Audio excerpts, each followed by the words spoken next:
हिंद। आज हम सीखेंगे नवोदय विद्यालय से गणित और इसमें मैंने सभी प्रकार के हर चैप्टर से क्वेश्चन लिए हैं। तो पहला प्रश्न है कि 1/15 का वर्गमूल ज्ञात करना है। तो देखो 1/15 पहले मिश्र भिन्न है, इसको सरल भिन्न में बदलना जरूरी है। तो क्या करेंगे, 49 का गुणा 1 में करेंगे तो 49 एक कम 49 और 49 में 15 जोड़ दो तो कितना आएगा। तो ये जोड़ देंगे तो ये आ जाएगा अपने पास में 64। तो ऊपर लिखेंगे 64 और बट्टे में 49। ये सरल भिन्न में बदल गए। अब इनका वर्गमूल निकालना है। तो 64 किसका वर्ग होता है तो 64 होता है 8 का और 49 किसका होता है 7 का। अब ये क्या ऑप्शन में क्या नहीं, तो इसको अपन सरल भिन्न को कहीं बदलना है मिश्र भिन्न में। तो 7 का 8 में भाग दे दो तो 7 एक कम 7, 8 के पास कितना बचा एक, एक ऊपर लिख दो बटे में 7, यानी 1/1/7 इसका क्या हो जाएगा, आंसर आ जाएगा। कौन सा ऑप्शन है, दूसरा ऑप्शन सही हो जाएगा। अगला सवाल है, एक परिवार की कुल सदस्य संख्या 25 है, मतलब परिवार में कितने सदस्य 25। यदि परिवार में स्त्री और पुरुष की संख्या 3:2 का अनुपात हो तो परिवार में स्त्रियों की संख्या ज्ञात करो। तो जब भी आपको ऐसा अनुपात दे तो उनको आपको क्या मान लेना, एक्स के साथ मान लेना। तो इसे लिखूँ मैं 3x, तो उसे क्या मानेंगे, उसे मानना है 3x और क्या मानना है 2x। इसका मतलब ये है कि 3x कौन है, पुरुष है, और 2x कौन है, महिला है। अगर इन सबको जोड़ लेते हैं अपन तो कितना आता है, देखो कुल सदस्य संख्या कितनी है 25, तो बराबर में लिख देंगे 25। अब इनको जोड़ लो 3 और 2 कितना हो गया 5x बराबर 25। किसका मान ज्ञात करना, x का। तो 5 को बटे में भेज दो तो 25/5। अब किसकी संख्या निकालना, स्त्रियों की। तो स्त्रियों की संख्या कितनी है 2, तो 2 का इसमें क्या करते हैं गुणा करते हैं। तो हल कर लो 5×25 और 5 का गुणा किस में करते हैं 2 में, तो 5 दूना 10। तो स्त्रियों की संख्या कितनी आ गई 10, इसका आंसर आ जाएगा। एक और तरीका है, एक और तरीके से कैसे कर सकते हैं वो भी देख लो।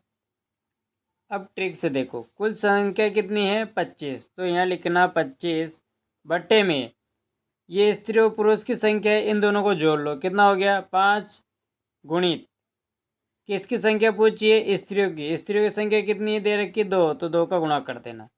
हल कर लो 5×25 और 5 और 2 का गुणा कर दो कितना आंसर आ जाएगा 10। सी नंबर का ऑप्शन सही हो जाएगा। अगला सवाल है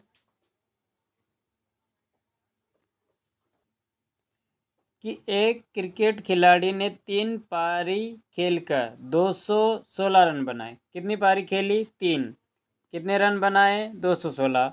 तो बताए उसका औसत रन क्या है।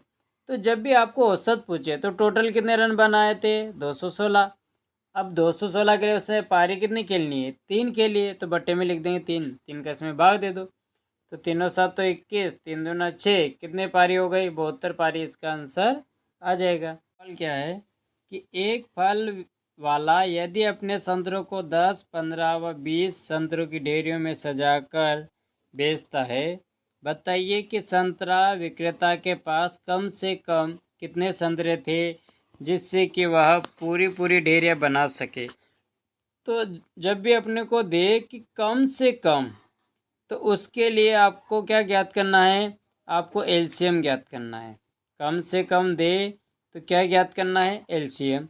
और अगर अधिक से अधिक दे, और जब भी मान लो कभी अधिक से अधिक दे तो आपको एचसीएफ ज्ञात करना है ना। एलसीएम का मतलब क्या होता है, लघुत्तम समाप्तवर्तक, और एचसीएफ का मतलब होता है महत्तम समाप्तवर्तक। तो क्या करेंगे, देखो अपने को क्या दिया उसने, कम से कम, क्या दे रखा है कम से कम। तो कम से कम के लिए क्या ज्ञात करेंगे हम, कम से कम के लिए इनका एलसीएम ज्ञात करना है। तो देखो 10, 15 और 20 सभी किसके बारे में आ रहे हैं 5 के, तो 5 का भाग दे दो 5 दूना 10, 5 3 15 और 5 चौक 20। अब किसका भाग दे देते हैं 2 का, दो एकम दो, 3 में जाएगा नहीं, 2 दूना 4। अब किसका भाग दे दो, 2 का, 1 में जाएगा नहीं, 3 ऐसा कैसे, 2 एकम 2। अब किसका भाग दे देते, 3 का, तो 3 एकम 3 और 1 ऐसा। अब इन सभी का क्या कर लेंगे, एलसीएम के लिए गुणा। तो 2 पंजे 10, 10 दूना 20 और 20 तिया 60। तो एलसीएम कितना आया, 60। तो वह 60 वस्तु की ढेरियाँ बनाएगा। बी नंबर का ऑप्शन सही हो जाएगा। अगला सवाल है कि एक गांव की जनसंख्या का 3/7 भाग अशिक्षित है। यदि शिक्षितों की संख्या 1200 है तो गांव की जनसंख्या ज्ञात कीजिए।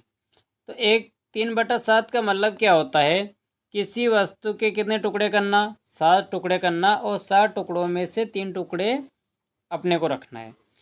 तो 60 में से 3 भाग किसका है, अशिक्षित, मतलब 60 टुकड़े में से 3 भाग अशिक्षित है।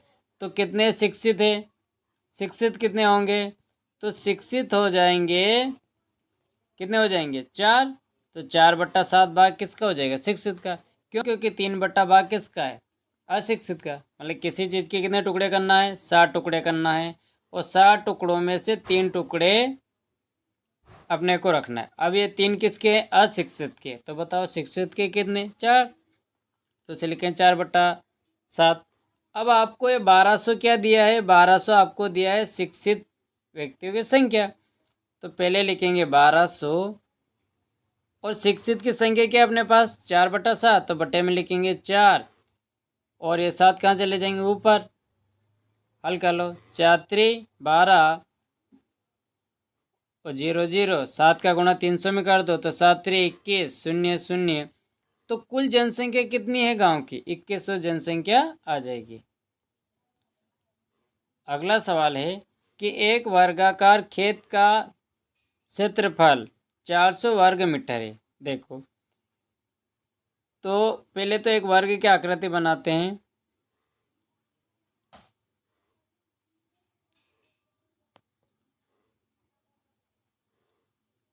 ये एक वर्ग बना रहा हूँ मैं, है ना।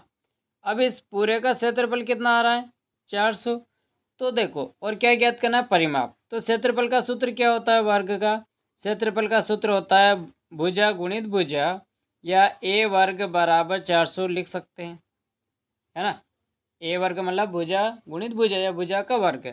अब ए का मान ज्ञात करना है, तो इस वर्ग को हटाऊंगा तो 400 क्या लग जाएगा, अंडर रूट लग जाएगा। अब बताओ 400 किसका वर्ग होता है, तो 20 का। यानी ए का मान क्या मिला, 20। मतलब प्रत्येक भुजा इसकी कितनी है, 20 20 और 20 और 20 प्रत्येक भुजा है। अब अपने को क्या ज्ञात करना है, परिमाप। तो या तो इन चारों भुजाओं को जोड़ लो, 20 ने 20 40, 20×3 = 60, 20×4 = 80। कितना आया, 80 इसका परिमाप आ गया। यह इसका सूत्र भी होता है 4 गुणित भुजा, या भुजा की जगह ए लिख सकते हैं। तो ये 4 गुणित एक का मान कितना आया था, 20, 20 का गुणा 4 में कर लो, तो कितना आ जाएगा, 80। तो इसका परिमाप आ जाएगा 80 मीटर। अगला सवाल क्या है कि 19 में कौन सी छोटी से छोटी संख्या जोड़ने पर योगफल 3 से विभाजित हो जाता है। तो अपने को 3 का नियम याद होना चाहिए। 3 का नियम क्या है कि 3 का नियम कहता है कि अंकों को जोड़ो। 3 का नियम क्या कहता है कि अंकों को क्या करो, जोड़ना है, और देखना है कि वो 3 के पहाड़े में आ रही है कि नहीं आ रही है। तो अपने पास अंक कितने हैं, 19। अब इनके जोड़ो, तो 1 और 9 कितना आया होता है, 10। क्या 10 3 के पहाड़े में आता है, क्या नहीं आता है। 3 के पहाड़े में कौन आता है, 9 आता है या 12 आता है। तो अपने को क्या कह रहा है, जोड़ने कह रहा है। तो 10 में मैं क्या जोड़ूं कि 3 के पहाड़े की संख्या आ जाए। तो 10 में मैं अगर 2 जोड़ दूं तो कितना होता है, 12, और 12 3 के पहाड़े में आता है। तो क्या जोड़ना है, 2 जोड़ना है। उत्तर कौन सा हो जाएगा, बी नंबर का ऑप्शन हो जाएगा। अगला सवाल है कि यदि 6 लड़के एक काम को 20 दिन में कर सकते हैं तो उसी काम को 8 लड़के कितने दिन में करेंगे। तो ऐसे सवालों को काम और मजदूरी वाले हैं। तो देखो 6 लड़के कितने दिन में कर रहे हैं, 20 दिन में। तो 6 में किसका गुणा करना है, 20 का गुणा करना है। बट्टे में क्या लिखेंगे, देखो कितने लड़कों से काम कराना, 8 लड़कों से और काम कराना है। तो बट्टे में लिख दें 8, इसे हल कर लो। तो 4 दूना 8 चारों पंजो 20, 2 से किसे काट दो 6 को, 2 तिया 6, कौन बचा 3 और 5, तो 3 गुणित 5 गुणा कर लेंगे, कितना आ जाएगा 15। तो कितने दिन में वो काम खत्म कर देंगे, 15 दिन में काम खत्म कर देंगे। अगला सवाल है कि एक व्यक्ति 5,000 रुपये मासिक कमाता है, मतलब एक महीने में कितने रुपए कमा रहा है 5,000, तथा 70% खर्च करता है, तो उसकी मासिक बचत क्या है। अब देखो, ऐसे समझ लो कि आदमी अगर 100 रुपये कमा रहा है और 70 रुपये खर्च कर रहा है, तो कितने रुपए बचा रहा होगा, तो अपन बता सकते हैं कि वो 30 रुपये बचा रहा है। यानी कि पूरा 5,000 को अगर 100% मान लें तो बचत कितने प्रतिशत है 30%। ठीक है, तो क्या करेंगे हम, इस 5,000 रुपये का 30% निकाल लेंगे। कितना परसेंट निकालेंगे 30, इसका प्रतिशत लगा हुआ है तो इसका प्रतिशत जब हटाएंगे तो बटे में क्या आ जाएगा 100 आ जाएगा। शून्य से शून्य काट देंगे, इस शून्य से शून्य काट देंगे, क्या बचा 500 गुणित 3, तो 500 और 3 का गुणा कर देंगे तो कितना आ जाएगा 1500। तो वह हर महीने कितने रुपए की बचत करता है 1500 रुपये की बचत करता है। सी नंबर का ऑप्शन सही हो जाएगा। अगला सवाल है कि निम्नलिखित संख्या में से 3 से विभाजित होने वाली संख्या बताओ। तो अभी मैंने 3 का नियम बताया था कि 3 का नियम क्या है, अंकों को जोड़ना और देखना कि 3 के पहाड़े में आ रहा है कि नहीं आ रही। तो देखो इनको जोड़ते हैं, पहले इन सभी अंकों को जोड़ो। तो 3 और 6 9, 9 और 7 कितना होता है 9 7 16, 16 2 18, 18 ने 1 19, 19 और 8 27, 27 और 2 कितना होता है 27 और 2 होता है 29। क्या 29 3 के पहाड़े में आता है, नहीं, तो ये संख्या तो नहीं होगी। इस संख्या के अंकों को जोड़ो, तो 1 5 6, 6 4 10, 10 5 15, 15 8 23, 23 और 6 कितना होता है 29। क्या 29 3 के पहाड़े में आता है, नहीं आता है, इसलिए ये भी नहीं होगी। इनको जोड़ो, तो 7 और 3 10, 10 ने 5 15, 15 और 6 19, 19 और 6 25। क्या 25 3 के पहाड़े में आता है, नहीं आता है, इसलिए ये भी नहीं होगा। इनको जोड़ के देख लो, ये ऑप्शन होगा वैसे तो, क्योंकि 3 तो कट चुके, ऑप्शन कौन सा हो जाए ए नंबर का। और चेक कर लो, 4 और 8 12, 12 और 2 14, 14 5 19, 19 और 2 21, 21 और 6 कितना हो गया 27। क्या 27 3 के पहाड़े में आता है, आता है, तो कौन सा सही हो जाएगा अपना, ये 48 4,82,526 वाला ए नंबर ऑप्शन सही हो जाएगा। इस तरह से 3 का नियम याद रखना है। अगला सवाल है कि 2674 में दोनों 6 के अंकों के स्थानीय मानों का अंतर बताओ। तो जब भी अपने को स्थानीय मान पूछे तो देखो इसका तरीका बता देता हूँ।